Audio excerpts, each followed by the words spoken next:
You're watching Inside Durango News, your source for information about what's going on in Southwest Colorado. Sponsored by Fast Signs of Durango. More than fast, more than signs. Fast Signs. Welcome to this week's edition of Inside Durango News. I'm Ashley Dixon. In this week's broadcast, we'll touch base with the local impact of the Affordable Health Care Act, recap the action of the Collegiate Mountain Bike National Championship, and talk about the changes to the town's transportation system. But first, nominations are now being accepted for the 2013 Chamber of Commerce Annual Awards. Those looking to nominate a business or individual have until November 18th to submit the required form that can be found on the Chamber's website at durangobusiness.org. Categories for the Durango Rocks Awards include Business of the Year, Nonprofit of the Year, Entrepreneur of the Year, and Citizen of the Year. Businesses open for at least 3 years with fewer than 20 employees may be eligible for the Best New Business Award, a coveted accomplishment for those looking to plant solid roots in the Durango business community. Nominees for business categories, including Nonprofit of the Year, must be a Chamber member, and a full directory of businesses may be found on the Chamber's website. Open to any member of the community are the awards for Citizen of the Year and Volunteer of the Year, as well as the Morley Ballantyne Award and the Barbara Conrad Award. The Morley Ballantyne Award honors female leaders who go out of their way to help others and promote the constant improvement of the Durango community. Named after the former director of the Durango Arts Center, the Barbara Conrad Award honors graduates of the Leadership La Plata organization who exemplify out-of-the-box thinking and collaborative leadership skills. The Durango Rocks Awards ceremonies are slated for January 2014. It's become clear that local residents value their transportation options after a proposal to charge for trolley rides and kill the buzz bus drew strong reactions in town. In an effort to cut costs, City Manager Ron LeBlanc last month proposed that the city suspend Saturday and Sunday transit services, charge $1 per trolley ride, and do away with the city's late-night transportation option, the buzz bus. The City Council sprang to action to consider alternatives last week at a study session where it was noted that depriving citizens of reliable transportation throughout the week may not be the right way to go about cutting costs. According to Amber Blake, multimodal administrator for the city, the need to find additional revenue for local transportation was something they saw coming for quite some time. The City Council's main goal is to be fiscally sustainable, and to meet that goal, they needed to make some changes to the existing system. After a study session last week, the council did decide to keep weekend transit services and to keep the trolley free. The buzz bus will also remain, but it will no longer be funded through the main transit budget. City Council also decided to merge parking, transit, and multimodal into one fund, which will now be called Transportation Services. So what does this mean to residents? As of right now, the additional revenue will come from increasing hourly parking meter rates on Main Avenue to $1 per hour, increasing monthly transit passes to $30, and increasing monthly parking passes to $30 as well. With the change in price will come a change in technology as the city plans to install credit card meters along Main Avenue. According to Blake, even with the increase, Durango still has low meter rates for a city our size, and for the average citizen, the increases in fees boils down to $1 per day for transportation services.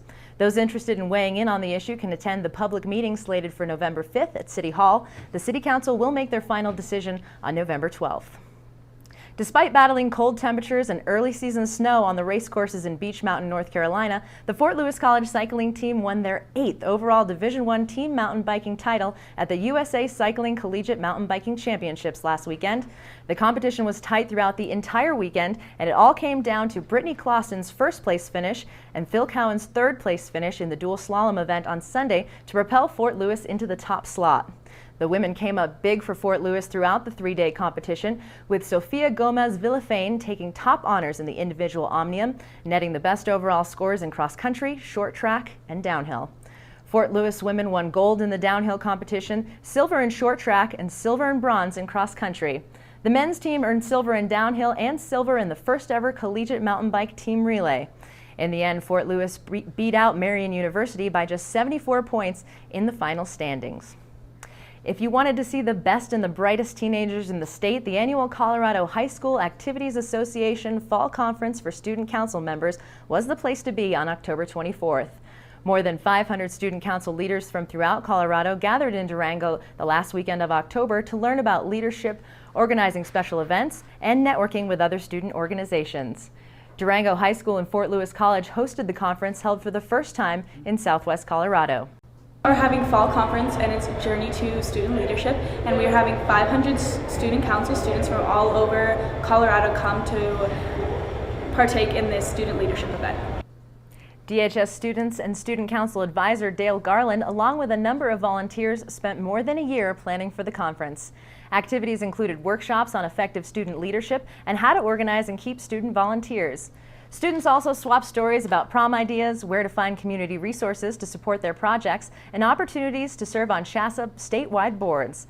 Along with the highlights of the conference were a ride on the Durango and Silverton narrow gauge train and a keynote speech by Tommy Spalding, nationally renowned speaker and author of It's Not Who You Know. The weekend wrapped up with a dance on Friday night and a farewell ceremony and slideshow on Saturday.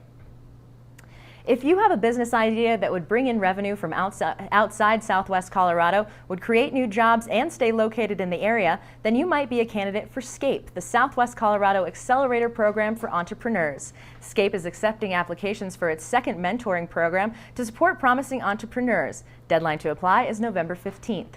Successful applicants receive up to $30,000 in equity capital to help build their company. They receive free office space and discounted business services, and they work closely with local business experts and entrepreneurs who provide free mentoring support as they build their new business. At the end of the 4-month mentoring program, entrepreneurs are invited to make presentations to potential investors to grow their new companies. Scape was founded last July by a group of local businessmen and women who started their own successful ventures and are now looking to help others. Their goal is to grow new businesses and increase the number of jobs in Southwest Colorado. Selected for the first Scape program were 2 online entrepreneurs. Tristan Rubidoux, a Fort Lewis College business graduate, created a venture called Rebill, an online company that automates payment invoices, billing reminders, and recurring payments for small businesses. Local Durango bicycle enthusiast Elin Paltrow established a web-based catalog called Closeout Bikes that connects bicycle lists with retailers and bicycle manufacturers that have leftover inventory from their previous year. Between the 2 entrepreneurs, their business ventures have the potential of creating nearly a dozen new jobs in the Durango area. Both Scape graduates have been invited to present their business plans to potential investors this November. The 2 said that the Scape program allowed them to accomplish in 4 months what would have taken 2 years to complete. Paltrow called the Scape program an MBA boot camp with officers who made them do business push-ups. In other words, they buckled down to do the hard research they needed to attract investors, he said. The next Scape program will begin in January. To learn more about Scape and the application process, log on to goscape.org. From finding their customers' pain points to learning the secrets of successful collaboration, business owners and professionals came away with dozens of new ideas from the 7th Annual Economic Summit on October 23rd at the Sky Ute Casino Events Center. The summit, sponsored by the La Plata County Economic Development Alliance, drew more than 300 people looking to collaborate, innovate, and grow. Many of the workshops attracted standing room-only crowds. Keynote speaker Jay Elliott, who was Senior Vice President under Steve Jobs at Apple, shared stories about Jobs' infamous commitment to the customer experience. Jobs was a user of his own products, Elliott said, and as such, he demanded innovation from his design team to always wow the customer. You know, I think Jay was just able to say, think outside the box. It's being open-minded. I mean, I think he said that more than once. Not falling into the same trap of even if you are successful, because we have so many successful companies right here in La Plata County, but I think he was reminding them to always look beyond your success today. What else can you do to bring your product to someone and make it a better product for yourself and for your consumer? The annual summit is just one of the many services offered through the Alliance. The Alliance is a public-private partnership that supports efforts to recruit new businesses to La Plata County, grow existing businesses, and to create sustainable jobs in the community. You could have salmon for dinner next week if you snag a free kokanee from the Colorado Parks and Wildlife on Thursday, November 7th. During the next week, Parks and Wildlife staff will catch kokanee salmon as they swim from McPhee Reservoir up the Dolores River to spawn. Because Colorado water conditions aren't suitable for natural reproduction, Parks and Wildlife aquatic staff catch the fish, milk the fertilized eggs from their body, and then transfer the eggs to the hatchery in Durango. The fish that hatch are allowed to grow until April, when the fingerlings are gathered to restock area lakes. The process of spawning the salmon kills them, but they're still good to eat because they're fresh. In nature, salmon die naturally after laying their eggs and quickly deteriorate. If you'd like to take home some fresh kokanee salmon, fish will be available at 3 p.m. this Thursday, November 7th at the Joe Rowell Park in Dolores. The fish aren't exactly free, though. You have to have a valid Colorado fishing license to take advantage of the giveaway. For more information about fishing in Colorado, visit the Colorado Parks and Wildlife website, cpw.state.co.us. Some of the top jewelry designers and artisans in the country will be in Durango next spring as part of the Top Jewels National Jewelry Design Exhibition. The six-week event includes a juried exhibition of 100 to 150 entries of wearable art at the Durango Arts Center. In addition, Top will offer a series of workshops by nationally renowned jewelry designers. Durango's own jewelry designers Jeff and Susan Wise will judge the entries and select the finalists for the exposition. Jeff and Susan's work is actually in a permanent collection in the Smithsonian Institution, the Boss Museum of Fine Art, and the Museum of Art and Design in New York City. Cash awards totaling $5,000 will be given to the winning artists. All pieces will be for sale, with 50% of the profits benefiting the Durango Arts Center. Deadline to enter the competition is April 11th, 2014. The event will run from May 16th through June 28th. Visit the Durango Arts Center website for more information at durangoarts.org. Next, coming up after the break, Rocky Horror Picture Show fans dress up early for Halloween. For natural and organic vitamins and supplements and health and beauty products, there's no better place than Nature's Oasis. We offer an experienced staff, nutrition and supplement education, and exclusive products. Nature's Oasis, home to the largest selections of vitamins and supplements in the Four Corners region. It's full steam ahead at the Durango and Silverton Narrow Gauge Railroad. Enjoy a historic trip through southwest Colorado's rich scenery with daily train excursions through the spectacular San Juan Mountains. See the world-famous 400-foot drop at the High Line. Relax as you chug along the upper Animus River and spend an afternoon in the historic mining town of Silverton. Stop by the depot or call 247-2733. Get more information on our website at durangotrain.com.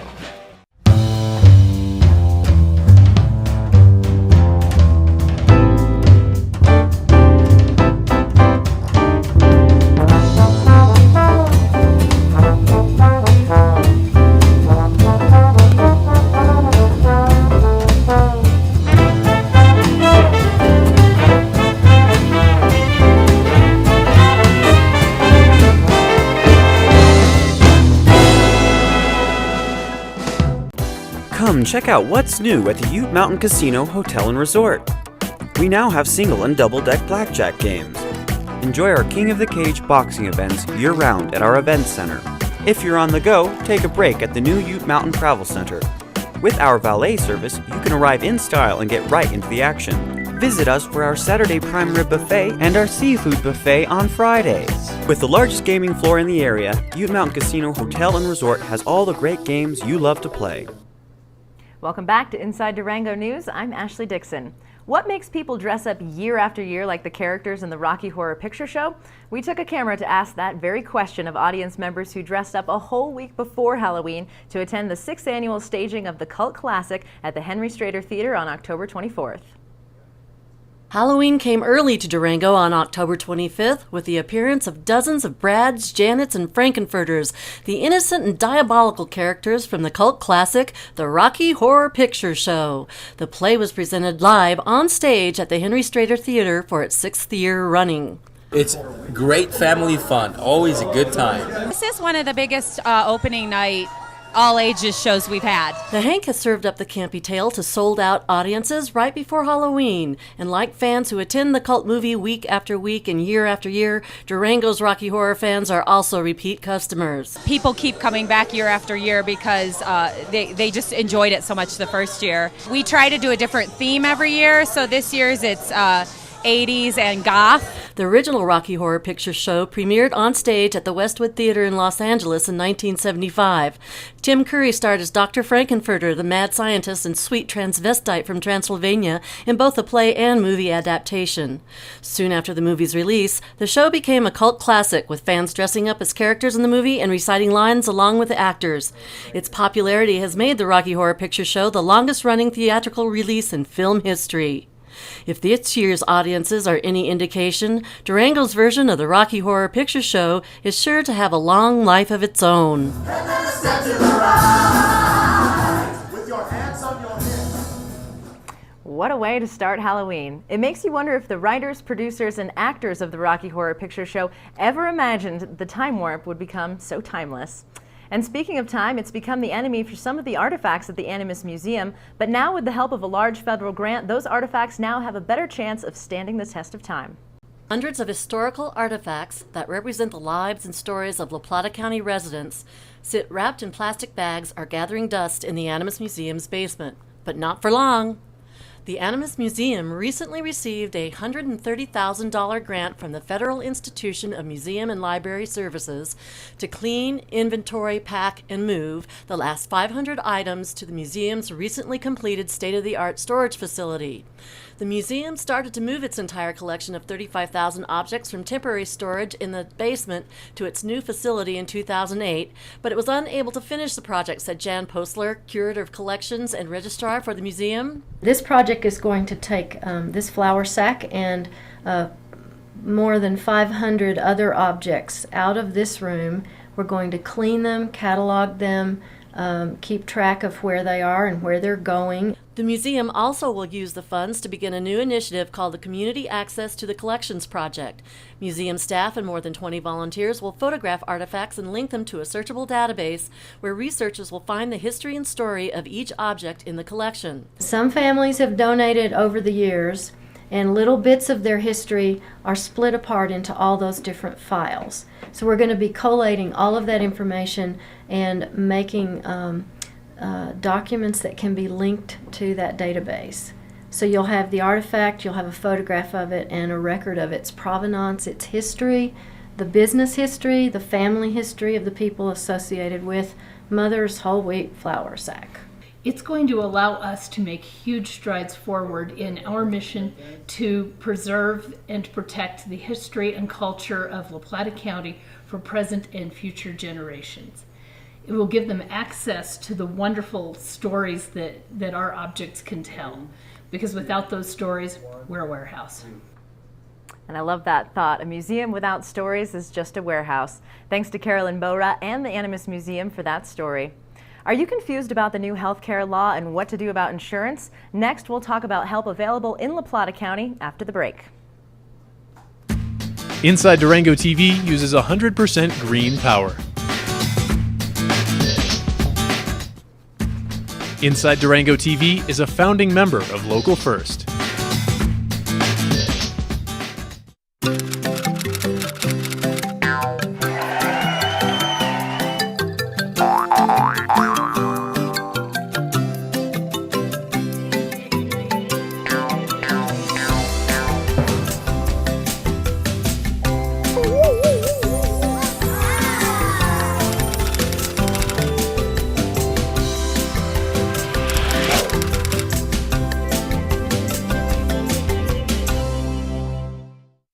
Meet Dan. He owned a dog biscuit company, but Dan wanted more, so Fast Signs created a plan to raise Dan's business visibility. Now Dan has more sales, more stores, more of the good life, and more is what Fast Signs delivers. More than fast, more than signs.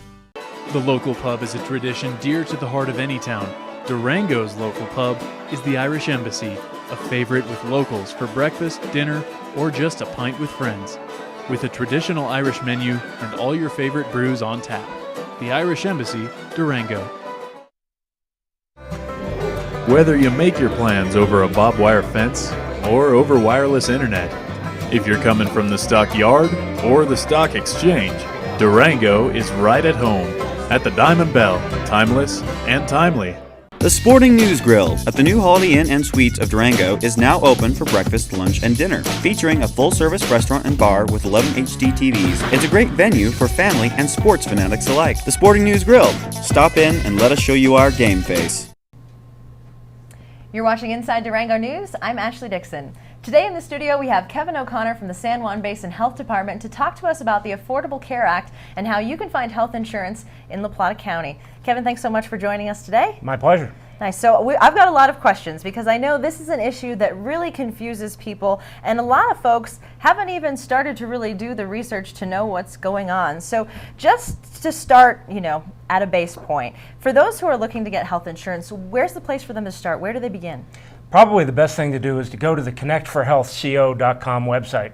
which is the website for the Colorado insurance marketplace, which is distinct from the federal marketplace that you've been hearing so much about. Okay, so all of this website crashing, that's not what we're talking about here. Right, and that, like I said, that's a real important distinction. The Connect for Health CO website here in Colorado is independent of the federal website, and people are getting on it and are signing up. Okay, so we caught a lucky break on that one. So what about people who already have health insurance and are covered by their employer? Is this something they're going to need to look into? Is this something they have the option of looking into? If you're insured through an employer, you really have no need to get involved in Connect for Health Colorado at all. And you will not be eligible for tax credits. So the deal you're getting through your employer is probably the best one you're going to get. Okay, because I've seen some questions where people have thought, oh, my employer is charging too much. Is there a way that I can get a credit? Because on the marketplace, I see that there are cheaper options. Again, you're not eligible for tax credits if you have an option through an employer, and therefore the employer is going to be your best deal. Okay. Now, there have been a lot of questions as well as how Medicaid kind of factors into this equation. So I've heard that there are changes to the laws regarding who's even going to be eligible for Medicaid starting in the next year. Right, it's a really important change. The qualifications for Medicaid are changing in two important ways. One is the income requirement has gone up by about 33%. Plus, it's now going to be easier starting in January for people who are single adults or adults without children to qualify, which hasn't been true in the past. Now, you and I spoke a little before the interview about penalties. Penalties if you don't have insurance when all of this goes into effect in January. And we did talk a little bit about how the January deadline has been pushed back. Now, is there a firm date as to when this is all going to start? Well, to the best of my knowledge, and things are always subject to change. That's There's true. no doubt about that. But at this point, the requirement is that you have health insurance from some source, employer, private insurance, Connect for Health Colorado, by March 31st to completely avoid any penalty. Okay.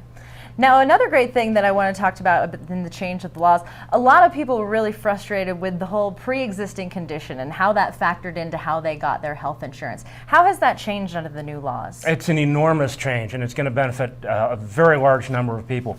For the first time, pre-existing conditions and health history are absolutely not considered either for your eligibility for insurance or for the rates you pay. You're going to pay the same amount as anybody else. So a whole lot of people that have either been unable to get insurance of any kind or who have been priced out of the market will now be eligible to get insurance at the same rates as anybody else. That's great. I know, and especially people that live in the county that have been frustrated with the process. I think probably the website is more informative than people would think. I know that you've also hosted a lot of informational sessions. Have you been surprised at people's reaction when they find out kind of the frequently asked questions or the facts behind everything? Yeah, actually I have. The first thing that really impresses me about what people are surprised at is the amount of the tax credits that they could be eligible for. And people need to know that these are potentially substantial and will make an enormous difference in what your cost for insurance would be. I'm also kind of disappointed that so many people really have no knowledge at all about the Affordable Care Act. And fortunately, those people, at least a lot of them, are coming to my presentations at the library and seem to be very happy with what they're learning. Perfect. And I know that there are more sessions scheduled for the future, so those people that are watching who think, oh no, I've missed the boat, I still need to know information.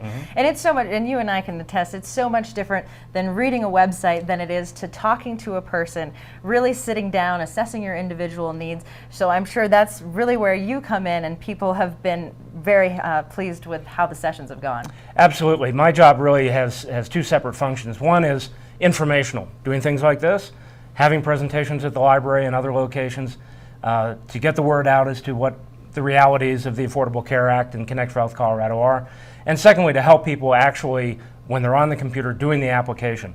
If you don't have a high-speed internet connection, if you're not comfortable using the computer, if you just think it's too important to do yourself, I will sit down with you and walk you through that process. Perfect. So for people looking to get more information either about the sessions or Connect for Health Colorado in general, what are the places that you send them to?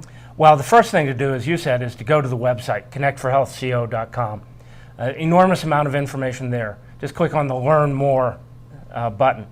The second thing to do is to come to one of my presentations, ideally. I'd love to see a lot of people show up. And then you can call me. I'm available through San Juan Basin Health Department. There are also some other health coverage guides, that's my title, but there are some others in the area working through the La Plata Family Center, and if people have a connection to that group, I would encourage them to continue that connection and work through them. They can also go to a health insurance broker if they're certified here in town. Maybe you have a relationship with somebody because you've gotten your car insurance or business insurance or something like that. I would encourage you to continue to use that relationship to get the information you need. Perfect. Now you talk about using a broker and shopping, and I think that's probably one of the most appealing things about this whole process is that you are finally in control. You can find the plan that's right for you. And for people, you know, that qualify for financial assistance, I know that there's a special area they should be looking at on the website as well. Right. When you go to the website and click on Shop Now, and don't be scared by the word Shop Now. You're not going to be forced to buy anything right away. Okay. That'll take you to a page that has a green box on the bottom of the screen. And that's where you go to get an estimate of the tax credit that you may qualify for. And I encourage everybody to do that pretty early in the process, because that's going to make a big difference in what your rates are going to be. And so again, the deadline to kind of wrap this up and choose your plan, what are we looking at? Well, if you want your insurance to start by January 1st, you have to complete your enrollment by December 15th. Okay. Okay? To avoid a penalty by not having insurance at all, you have to be enrolled by March 31st. March 31st. And Durango is kind of infamous for a town that likes to drag its feet. So one more time, when can people head to your sessions and where can they find out more information about the schedule of your sessions? The place to go for the schedule is the San Juan Basin Health Department website. You can call me, you can go to the Connect for Health CO website and look at the events section. My next presentation is on November the 5th, which is a Tuesday evening at 6 p.m. At the Durango Public Library. And I hope to see a lot of people there. Perfect. Well, thank you so much for joining us. I knew I had a lot of questions personally. I'm sure I'm not the only one in Durango, so we appreciate you taking the time to come by and talk to us. My pleasure. Thanks, Kevin. All right, next up after our break, we'll talk weekly updates. Like Inside Durango TV on Facebook and follow us on Twitter. The local pub is a tradition dear to the heart of any town. Durango's local pub is the Irish Embassy, a favorite with locals for breakfast, dinner, or just a pint with friends. With a traditional Irish menu and all your favorite brews on tap. The Irish Embassy, Durango. Whether you make your plans over a barbed wire fence or over wireless internet, if you're coming from the stockyard or the stock exchange, Durango is right at home at the Diamond Bell, timeless and timely. The Sporting News Grill at the new Holiday Inn and Suites of Durango is now open for breakfast, lunch, and dinner, featuring a full-service restaurant and bar with 11 HD TVs. It's a great venue for family and sports fanatics alike. The Sporting News Grill. Stop in and let us show you our game face.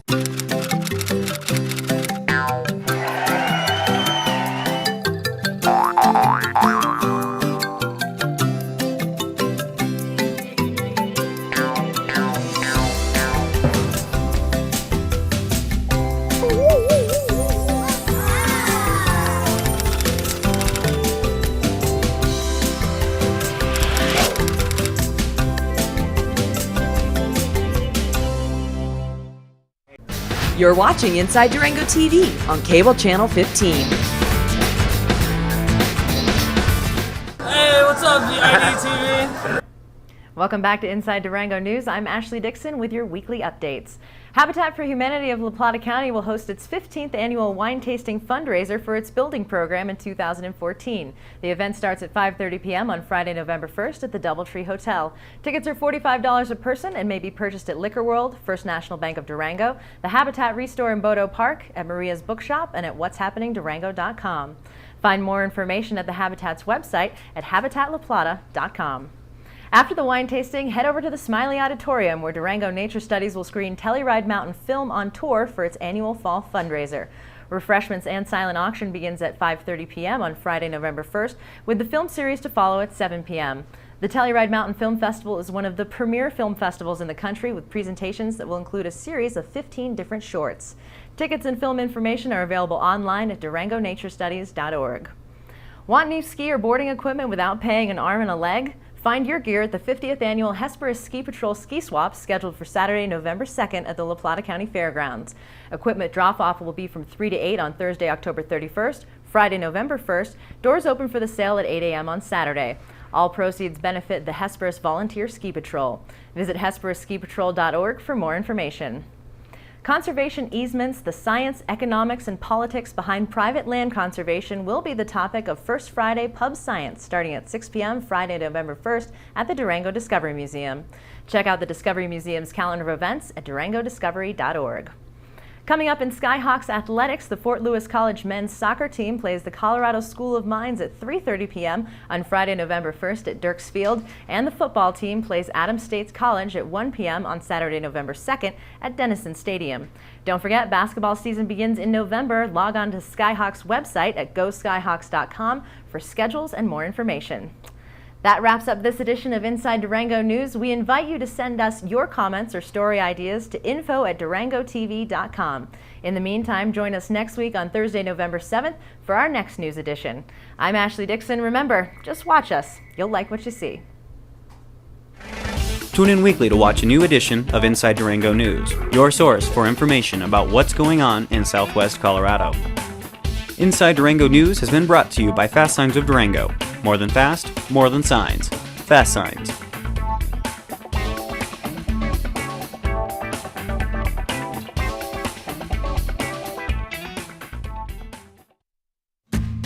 Inside Durango TV is locally owned and operated. Inside Durango TV is locally produced by Fast Forward Media.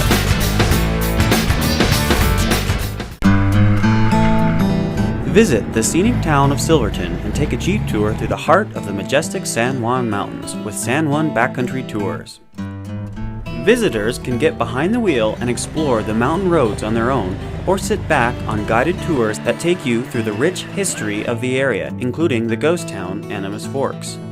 You can rent a Jeep, ATV, dirt bike, or we can take you on a guided tour in one of our open-top Suburbans. Enjoy the spectacular scenery from 9,000 feet all the way to 13,000 feet in elevation. The San Juans have many scenic routes and four-wheel drive passes to explore, and our experienced staff can provide maps and suggest the best routes to get you where you want to go. We guarantee you a fun and memorable experience. Come explore the historic sights and beautiful scenery of the San Juan Mountains at San Juan Backcountry Tours. It's time for rejuvenation with luxurious healing waters, breathtaking views, and lavish spa treatments at the Springs Resort and Spa in Pagosa Springs. Stay at the new EcoLux Hotel and enjoy 24-hour access to our 23 unique pools by the river. Indoors, relax in the hotel and enjoy therapeutic services at the spa. It's time for rejuvenation at the Springs Resort and Spa in Pagosa Springs.